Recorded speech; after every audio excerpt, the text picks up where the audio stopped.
שלום ילדים, ברוכים הבאים לסוכה שלנו. היום אני רוצה לספר לכם סיפור ממש מיוחד. סיפור על הרב שלמה קרליבך. אני סיפרתי לכם עליו כבר קצת. הרב שלמה אהב את כל החגים ממש. ובכל חג הוא היה אומר שזה החג הכי מיוחד והכי קדוש. אבל אתם יודעים מה?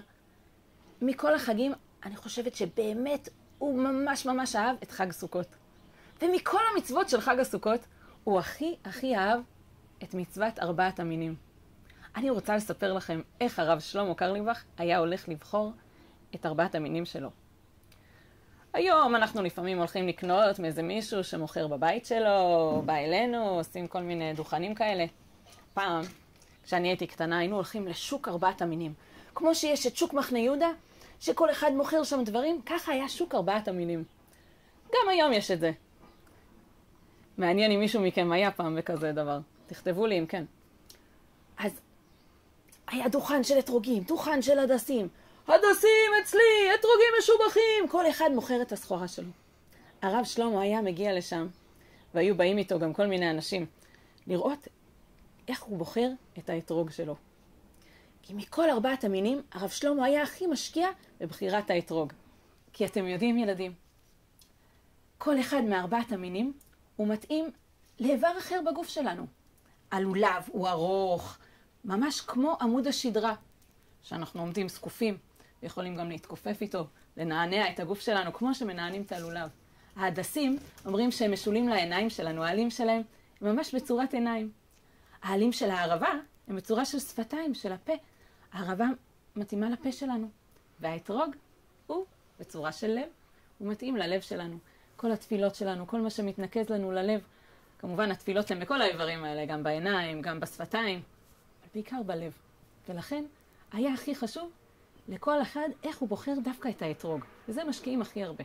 כך הוא היה מגיע ועובר בין הדוכנים, ומחפש אתרוג שמתאים בדיוק ללב שלו.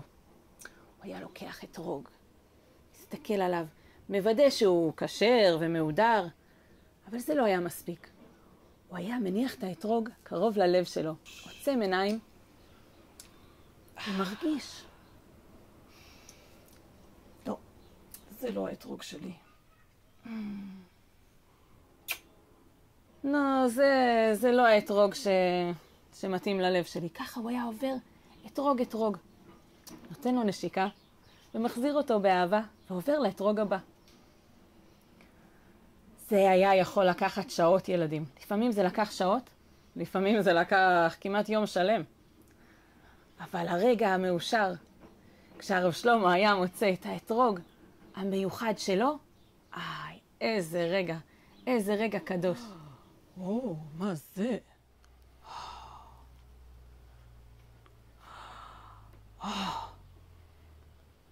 מדהים, יפה.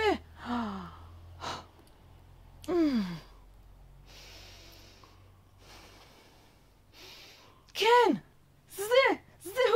זה האתרוג שמתאים ללב שלי השנה. איזה יופי, איזו ברכה. הוא היה מברך שם את כולם, היה כולו מואר בשמחה ענקית. אני מברך את כולכם שכל אחד ימצא אתרוג שמתאים בדיוק ללב שלו. שכולכם תהיו יפים ומהירים כמו האתרוג הזה. חג שמח! אבל הסיפור שלנו לא נגמר כאן. שנה אחת, אחרי שהרב שלמה כבר בחר את האתרוג, מצא את האתרוג המדויק ללב שלו, הגיע אל בית הכנסת של הרב שלמה אישה אחת, שקראו לה שרה. ושרה, בדיוק באותה שנה, חזרה בתשובה. חזרה בתשובה זה אומר שאיפה שהיא גדלה, היא אף פעם לא חגגה את חג הסוכות. אף פעם לא הייתה לה סוכה, ואף פעם לא היו לה 4 מינים. והיא באה בהתרגשות לרב שלמה. שרה כבר הייתה מבוגרת, היא הייתה בת 30, 40. הרב שלמה, תראה, פעם ראשונה שאני זוכה לחגוג את חג הסוכות. אני כל כך מתרגשת. אתה יודע, קניתי לעצמי את 4 המינים שלי. אתה רוצה לראות את האתרוג שלי? והרב שלמה אמר לה, בוודאי, בשמחה, אני אשמח לראות. ושרה פתחה את הקופסה שלה, הוציאה את האתרוג שלה, והראתה אותו לרב שלמה. הוא אמר לה, או, שרה, איזה יופי, אני מברך אותך שהאתרוג הזה יתחבר לך ללב ושתעשי איתו המון מצוות. ושרה שמחה. ואז היא שאלה אותו, הרב שלמה, אפשר לראות את האתרוג שלך? אז הרב שלמה אמר לה, בטח, אין בעיה. והוא הוציא מהקופסה המיוחדת שלו את האתרוג שלו. אתרוג גדול, מיוחד, שהוא השקיע הרבה בלמצוא אותו. האתרוג שהיה מיוחד בשבילו. הוא הראה לשרה את האתרוג שלו, ושרה הסתכלה על שני האתרוגים, ופניה נפלו. הרב שלמה, שלך יותר יפה, בוא נחליף. והרב שלמה, בלי להתבלבל, בלי לחשוב לרגע, נתן לשרה בשמחה ובחפץ לב את האתרוג שלו, שהוא השקיע שעות רבות בלחפש אותו, את האתרוג המדויק ללב שלו. כי יותר מכל אתרוג ומכל דיוק ללב שלו, היה חשוב ומדויק ללב שלו, לשמח לב של יהודי אחר.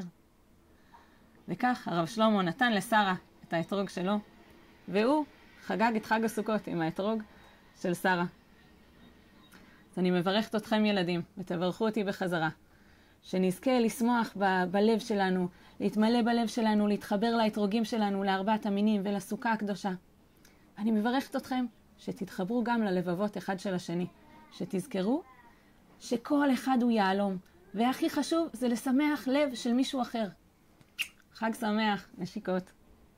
חג שמח מכל הלב. חג שמח!